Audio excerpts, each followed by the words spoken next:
जब मोहम्मद अली जौहर कांग्रेस के अध्यक्ष बने, वंदे मातरम का गान शुरू होते ही वह अध्यक्ष के पद से उड़ करके चले गए।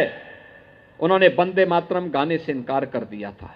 बहनों और भाइयों, वंदे मातरम का इस प्रकार का विरोध यही भारत के विभाजन का दुर्भाग्यपूर्ण कारण बना था।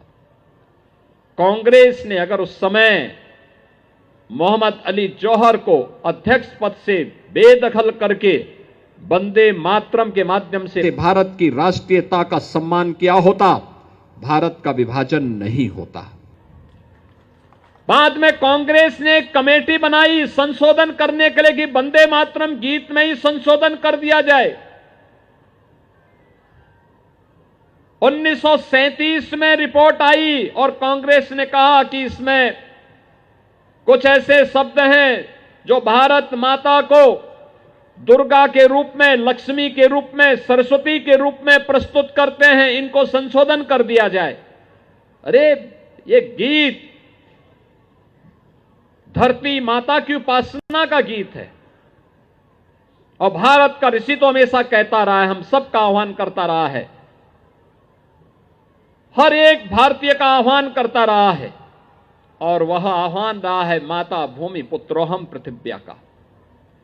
हम सबके संस्कार है, धरती हमारी माता है, हम सब इसके पुत्र हैं और पुत्र होने के नाते अगर मां के सम्मान में कहीं कोई आंच आती है, एक पुत्र के नाते हमारा दायित्व बनता है कि हम उसके खिलाफ खड़े हों।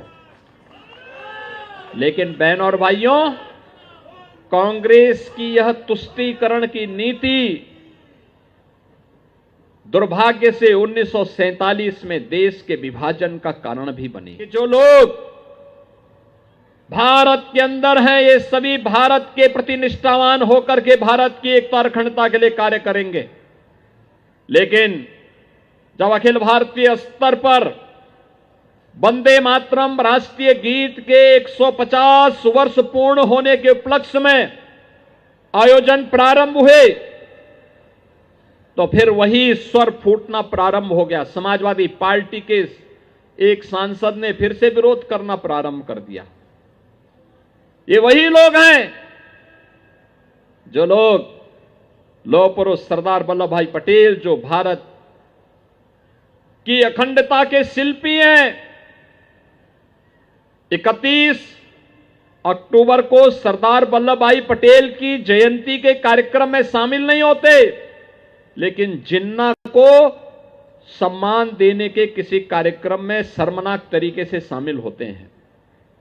बहनों और भाइयों, हम सबको याद रखना होगा, अगर राष्ट्र के इन महापुरुषों को सम्मान न मिला, कहां जाएगा हमारा देश? ये उग्रवाद, ये नक्सलवाद, ये आतंकवाद जो लगातार भारत की एकता और अखंडता को चुनौती दे रहा है, जो भी भारत के राष्ट्रीय महापुरुषों का, क्रांतिकारियों का अपमान करते हैं, वे प्राकांतर में उन अलगाववादी ताकतों के दुस्साहस को बढ़ाने का ही कार्य करते हैं, जिनके कारण भारत की एकता को, भारत की राष्ट्रीयता को एक चुनौती मिलती है। आज हमारा दायित्व बनता है हम उन कारणों को ढूंढें जो समाज को बांटने वाले हैं। ये जाति के नाम पर, क्षेत्र के नाम पर, भाषा के नाम पर ये विभाजन, ये नए जिन्ना को पैदा करने की साजिश का हिस्सा है। हमें याद करना होगा, अब भारत के अंदर फिर से कोई नया जिन्ना पैदा ना होने पाए, और वो जिन्ना अगर पैदा होने का साहस करता है तो हमें उससे पहले कि वो भारत की अखंडता को चुनौती दे, उसको पहले ही दफन करके रख देना होगा। इसके लिए भारत के हर नागरिक को खड़ा होना होगा।